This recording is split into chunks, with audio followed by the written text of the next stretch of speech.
When I first arrived, we didn't use the VLE at all, but we had all the tools in the university ready to go.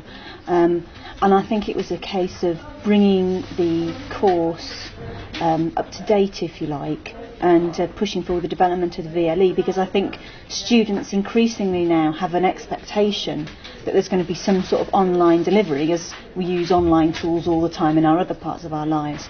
So that, I think, was the initial driver, to sort of bring things up to date, introduce that online element. We started off using the VLE in small ways and in selected parts of the course. I think it's quite important to try to have small successes before you try and roll out something right across the course. So we used it on certain elements, and just really initially for posting announcements, using it as a online file store and that sort of thing. So that was the initial phase.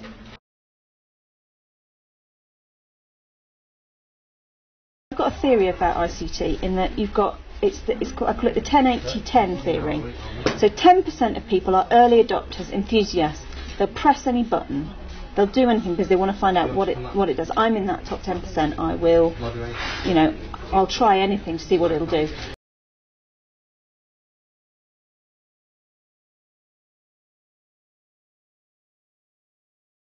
Early adopters, and so I've been on the courses provided by the university. I've worked with groups, I've worked with people in other departments trying to build things up and so on. But I think that I've tried to stay on top of the latest developments in the VLE in order that I can then support my colleagues. So kind of I go first and then they come along afterwards.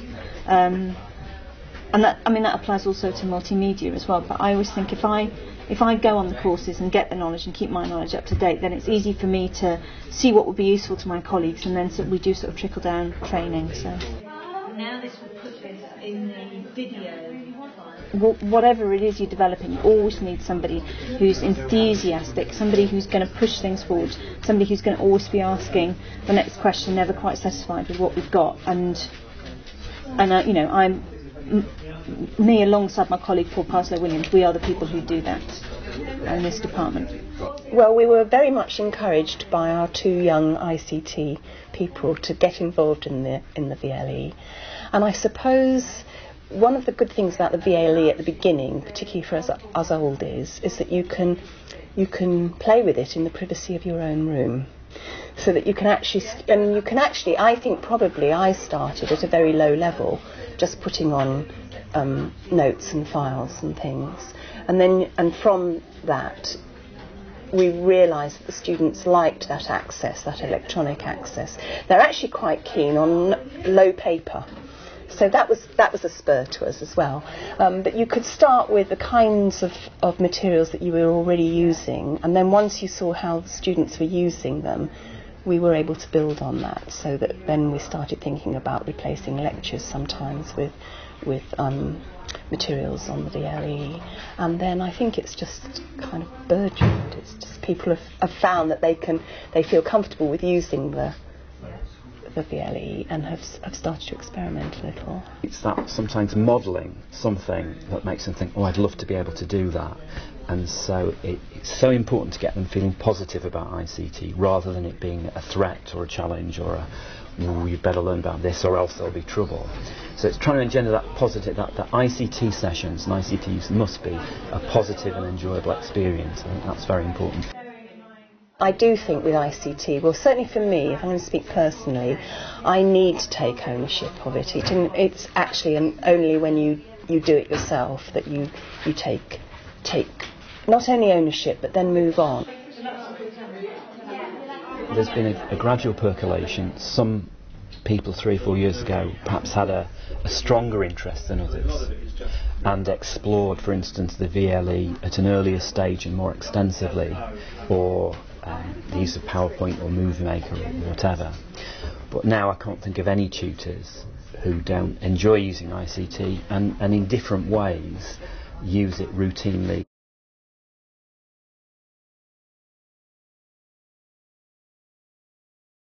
It tended to be in that room, and we had the ICT happened as a separate thing, and now I would say that ICT is pretty much throughout the whole curriculum, as you would want it to be. And it's allowed tutors right across the curriculum to think about not just using ICT for the sake of it, because it can in the standards, can't it, can become a tick thing, but really thinking about how ICT can enhance children's learning and also how students learn to become teachers. I think there are two sides to it, aren't there? The curriculum has changed significantly in that ICT is much better integrated into subject teaching, and that's for a very simple reason that people can take a set of laptops and put them in their teaching rooms, whether they're teaching in the science lab, whether they're teaching PE in the hall, or whether they're doing history, out and about. People have got ICT that they can pick up, take places and go places with, and because of that it's much better integrated, and the amount of ICT and the level of ICT competence and confidence has increased accordingly. We had a book blog which students liked, but of course one of the problems was that once the term ended they no longer had access to that. And I wanted to counteract that, because I've got lots of students now who still want to keep in touch. And so this year Paul told me about wet paint, and I just made the wiki to suit me.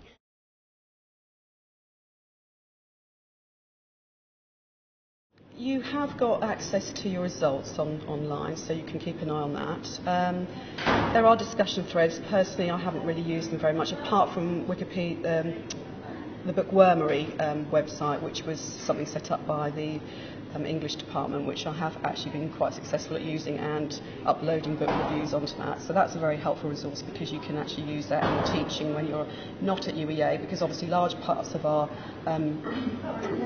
primary course are spent in schools. So you're away from the UEA for a month at a time, so you can actually sort of still be in contact, access resources and keep in touch with other students and your tutor, which is vital, I think. It kind of communicates new ideas to you, especially in regards to ICT.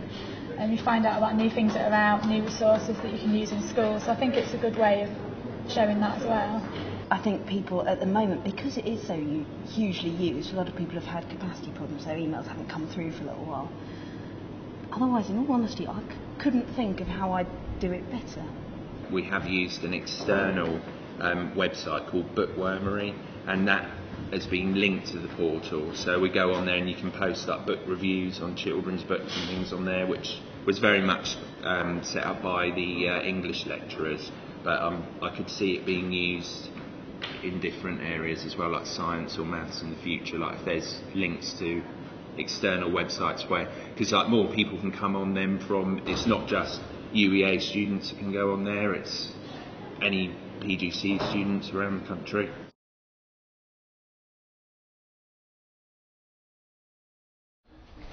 What we've tried to do is to use the VLE's tools to make learning more joined up, if you like. So we've used it for students to prepare for sessions. We've used it for students to work on during sessions, and then also to do stuff afterwards. So, for instance, today I'm doing a session which starts when the students begin to come in with a discussion board, and then there are some various online resources that they're going to use in the session, and then the discussion board will continue afterwards. And so what we've got is learning that goes on before, during and after the sessions, rather than just isolated sessions. What we also hope is that because we've got a lot of materials online, it also helps the students to make links between taught sessions at the university and their placement schools, which is a really important link. It's something I'd like to do more of, but it's an important link. It's more of an approach of blended learning. People consider, when they're at the planning stage of their offering for the year, they consider what they're going to do on the VLE and what they're going to do face to face. So it really is integrated within the pedagogical approach of what we do, rather than an add-on. So we now use it for announcements, we use it for files, discussion boards, wikis, the students use the digital Dropbox, and it really is an integrated part of the course rather than just something separate. Recently, we've also really focused on the very early years as well, and I think the work that's been done in ICT there is important, and the way that more than anywhere probably is contributing to students' understanding of how children learn. So the use of digital cameras and so on.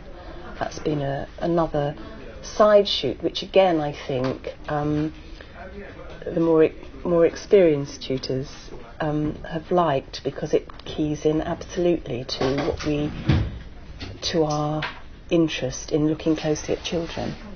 So it comes back to that really.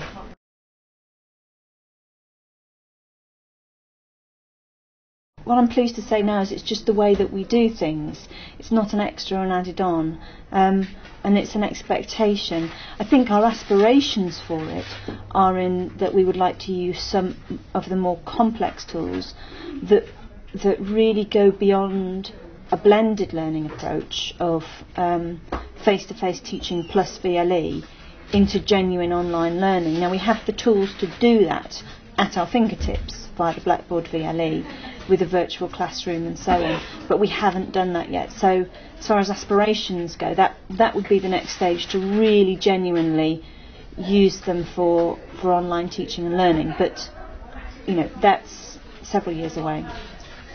In history there are several people who in Europe have a reputation for being outstanding at using ICT in the history classroom, and rather than it being about equipment, I think it's now about trying to ensure that all curriculum tutors, whether they have a particular interest or they just want to do the best for their students, have a really good up-to-date awareness of all the things you can do with ICT to improve teaching and learning in your subject.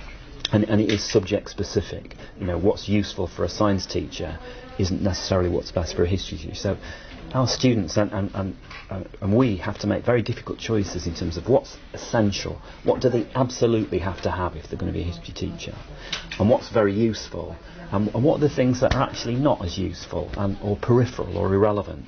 And there are hard choices to make there in terms of what you pursue. I mean, I personally think wikis are more useful than blogs. I know some people are big fans of blogs, but there are a lot of dead blogs out there, people who don't keep them up, whereas I would like to try and pursue wikis over the next 12, 18 months, and expert input by people who've got the best wikis, in the country or in Europe, or who are the best people at exploring the use of Movie Maker or something like that.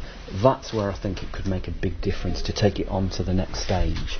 So curriculum tutors are expert in a range of applications and can model those powerfully for their students. I think it actually, I would hope that in the end it would free up more time for really careful discussion between student and tutor than there is even now, so that there are lots of things the VLE does that we can do in a workshop, and that students are getting more accustomed to using the VLE together, and using that as a place for discussion at one particular level. And that seems to me it would be a place then for us to free up our time, so that we actually have more serious teaching time with much smaller groups. That would be a personal preference anyway. I still think we've got a long way to go before we've really got multimedia seamlessly within our course, but I look at ICT developments in terms of 2, 3 and 4 year cycles rather than just being able to implement something straight away. We're doing some work on e-portfolios, which we work with the Learning Technology Group, and we work with colleagues in other university schools. So there's that cross-school percolation at the university, and the Learning Technology Group has been very good at, for instance, moving us on in Web 2.0. They do a great session, both for us and our students, in what can you do with Web 2.0, and just things like Delicious, social bookmarking, which even though they know about bookmarking on the internet, they're not familiar with Delicious and things like that. So it's the percolation effect. It's the fact that you know, this ICT, the big thing is the communications bit, how easy it is to share things. That's been a big step forward. Do you know, I think it's allowed us to loosen up. And I think it's allowed us to see that education can be really flexible, and that we have an opportunity here to let students build on and acquire the skills that will allow them to become flexible teachers. And I think it's potentially very, very exciting. Yeah.